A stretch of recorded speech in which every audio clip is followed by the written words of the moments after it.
जय भीम। आप देख रहे हो वाडला एक्सप्रेस और मैं हूं दीपक भट्ट। आपको बता दूं कि आज तथागत गौतम बुद्ध की 2568वीं जयंती पर देश और दुनिया में बुद्ध का आज गुणगान गाया जा रहा है, यानी बुद्ध की जयंती मनाई जा रही है। आपको बता दें कि बुद्ध का जो त्रिगुणी पावन पूर्णिमा जो मानी जाती है, उसमें बुद्ध के बारे में बंते जी से बात करते हैं। बंते जी, पहले सादर वंदना आपको। और बुद्ध के जो वचन हैं या बुद्ध का जो मार्ग है, तो हमारे चैनल के माध्यम से आप लोगों तक पहुंचाने का काम करें कि बुद्ध का जो मुख्य मार्ग है वो क्या। भगवान बुद्ध आज से 2500 से अधिक वर्ष हो चुकी है, क्योंकि भगवान बुद्ध ने पहले मनुष्य के लिए 5 शील बताई।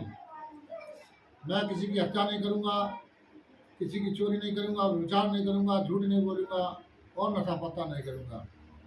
ये परम पूज्य भगवान बुद्ध की जो त्रिपुरा में बोलते हैं, तो भगवान बुद्ध का यानी सिद्धार्थ का जन्म आज के दिन हुआ पूर्णमासी को, और वो भी खुल्ला में हुआ, क्योंकि लुम्बिनी वन में खुल्ला में कोई राजमहल नहीं थे, कोई कुछ नहीं थे, लुम्बिनी वन में हुआ। जब भगवान बुद्ध को ज्ञान प्राप्त हुआ तो बोध गया में हुआ, बोध वृक्ष के नीचे हुआ, वहाँ से भगवान बुद्ध बने, बुद्ध का जन्म हुआ। वहाँ सिद्धार्थ का जन्म हुआ, यहाँ बुद्ध का जन्म हुआ। बुद्ध का जन्म होने के बाद में फिर उन्होंने धम्म का प्रचार प्रसार किया, और भगवान बुद्ध ने इसी वर्ष वह इसी पूर्णमासी के दिन अपना शरीर छोड़ दिया। इसलिए भगवान बुद्ध का यानी पूर्णमासी को ही उनका जन्म हुआ, पूर्णमासी को ज्ञान प्राप्त हुआ, पूर्णमासी को ही शरीर छोड़ दिया। इसे त्रिपूर्णमासी बोलती है, त्रिपुणी यानी बुद्ध और धम्म। ये भगवान बुद्ध की वाणी है, जन जन के हित की बात है, कल्याण की बात है, सुख की बात है कि भगवान बुद्ध ने बहुजन हिताय बहुजन सुखाय लोकाय अनुकंपाय, ये भगवान बुद्ध ने बोला था। तो भगवान बुद्ध ने क्यों बोला, यानी वर्षावास प्रारंभ हुआ तो भिक्षु लोग गांव गांव जाते थे, और गांव गांव में जाते थे तो भिक्षाटन करने के लिए जाते थे, कीट पतंग पैरों से मर जाते थे। तो भगवान बुद्ध ने सोचा कि 3 महीना तक भिक्षु लोग कहीं नहीं जाएंगे, यहीं वर्षावास करेंगे, पढ़ेंगे लिखेंगे सीखेंगे। उसके बाद में जो पूर्णवासी आती है उसे बोलते हैं कि वर्षावास समापन। तो उस पूर्णवासी को कहा कि चलो तो भिक्ख बेचारे धम भोजन हिताय भोजन सुखाय लोकाय अनुकंपाय, ये भिक्षुओं आप गाँव गाँव जाइए, चलिए फिरिए, धम्म का प्रचार प्रसार करिए, लोगों के हित की बात होना चाहिए, लोगों के कल्याण की बात होना चाहिए, लोगों की सुख की बात होना चाहिए। तो इसलिए आज पूरे वर्ल्ड में या संसार में जो बुद्ध पूर्णिमा मनाई जा रही है, तो जो बुद्धिस्ट लोग होते हैं वो मनाते हैं, और वो अनपरिचित है, वो बेचारे जानते हैं कि बुद्ध पूर्णिमा काची होती है, तो वो नहीं मनाते, लेकिन वो मानते जरूर है पूर्णमासी को, क्योंकि पूर्णमासी, अमावस्या, पूर्णमासी और अष्टमी ये बुद्धों के त्योहार हैं। यानी ये बौद्ध लोग होते हैं उसमें उपोषित करते हैं, और उपोषित करते हैं वही उपासक बनते हैं। अब हम तो साधारण कहते हैं कि उपासक किसी को कहते हैं कि जो उपासक है उपासका है, लेकिन उपासक और उपासका होते हैं वो यानी को उपोषित रखते हैं अमावस्या, पूर्णमासी और अष्टमी को, इसलिए उनमें से उपासक बोलते हैं। अब उपोषित किए नहीं, हम उनके नियम कानून जानते नहीं, कुछ जानते नहीं, हम उपासक बन जाते हैं। और आज के ज़माने में तो धम्माचार्य बन जाते हैं। किसी भिक्षु लोगों में तो शील को पालन नहीं लेते, वो है अपने आप में या कहीं पहुंच जाते, प्रमाण पत्र ले लिया तो बन जाते कि हम धम्माचार्य हैं। लेकिन धम्माचार्यों के नियम क्या होते थे।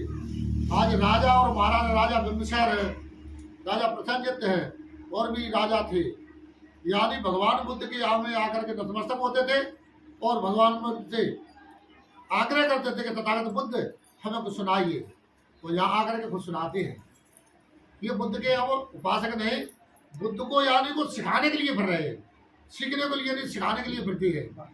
यानी भिक्षु बनना एक बहुत कठिन की बात है।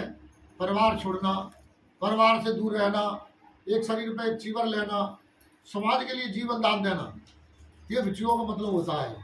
लेकिन अब 2 बात सीख जाते हैं, वो कहते थे कि हमें बुद्धिस्ट है, हमें बुद्ध बनना है, हमें ये ऐसा नहीं होता। बुद्ध है, बुद्ध के बाद में संघ है, एक उपासक संघ है, एक भिक्षु संघ है। तो भिक्षु संघ पर उपासक संघ सीख है तो ठीक है, और लेकिन उपासक संघ भिक्षु संघ को सिखाता है लौट करके। तो इसलिए ऐसा है, जो भगवान बुद्ध ने जो संघ बनाया है, तो संघ एक महान होता है। संघ एक रतन है, बुद्ध रतन है, धम्म रतन है, संघ रतन है, ये बुद्ध के रतन है। ठीक है, तो मैं वाणी को विराम देता हूँ। पंडित जी, लास्ट बात है, ठीक है, अक्सर एक झूठ फैलाया जाता है या कहा जाता है, मिथ्या है या सच है, ये आपको मालूम है। बताया जाता है कि भगवान बुद्ध को विष्णु का अवतार क्यों कहा जाता है? ये देखो, ये मनुवाद की चाल है। मनुवाद के लोग क्या करते हैं कि ये लोग हैं तो ये बुद्ध को मान रहे हैं, बुद्ध को मान रहे हैं, तो वो बता रहे हैं कि विष्णु के अवतार है। लेकिन भगवान बुद्ध विष्णु का अवतार नहीं है, ये झूठा पागलपन है। क्योंकि भगवान बुद्ध एक बुद्ध नहीं भाई, पहले वो सिद्धार्थ बने। सिद्धार्थ बनने के बाद में वो 28 साल तक वो घर में रहे। उनके बाद में जब परिवार को छोड़ा, तो जब बुद्ध बने तब एकदम कैसे बने कि वो, ये यानी मनुवाद की चाल है।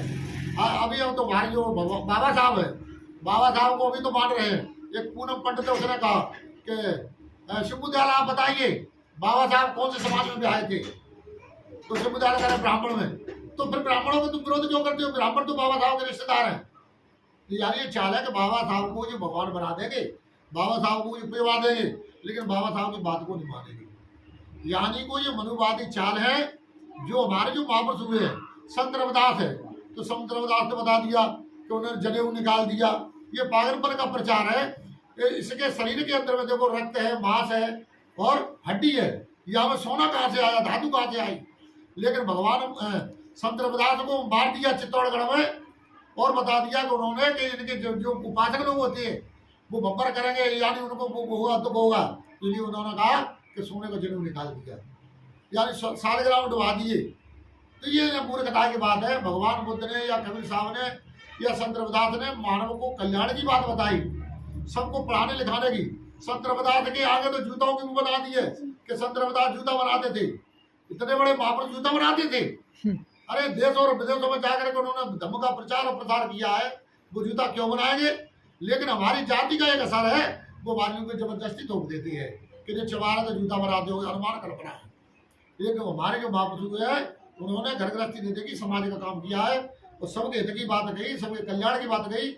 और एक ज्यादातर बात यह है कि हमारे महापुरुषों के हाथ में कोई हथियार नहीं है, क्योंकि हमारे महापुरुष किसी से डरते नहीं। वो अपने ज्ञान में भरपूर थे, इसलिए उन्हें ज्ञान से नहीं डरते थे या किसी बात से नहीं भयभीत थे वो। इसलिए वो ज्ञान की अपने ज्ञान की बोल चलते थे बलबूते पर। और ये लोग मूर्ख हैं, वो डरते हैं, इनके हाथ में कोई कृपाण है, कोई कटारी है, कोई बच्ची है, कोई भाला है, तो ऐसे लेके चलते हैं। लेकिन हमारे जो भगवान बुद्ध यानी बहुजन में जितने भी महापुरुष हुए उनके आवाज में कोई हथियार नहीं है। ठीक है, धन्यवाद। मैं सभी की मंगल कामना करता हूँ, सभी कल्याण का सुखी हो भगवत। तो आप सभी जुड़े थे सारिपुत्र बुद्ध विहार अम्बेडकर नगर मुरैना से। तो ये थे बनते धम्म ज्योति, जिन्होंने बुद्ध के बारे में, तरुण पावन पूर्णिमा के बारे में लोगों को, आप सभी लोगों के बीच में अपनी बात पहुंचाने की कोशिश की है। आप देख रही है वार्डल एक्सप्रेस में हूं।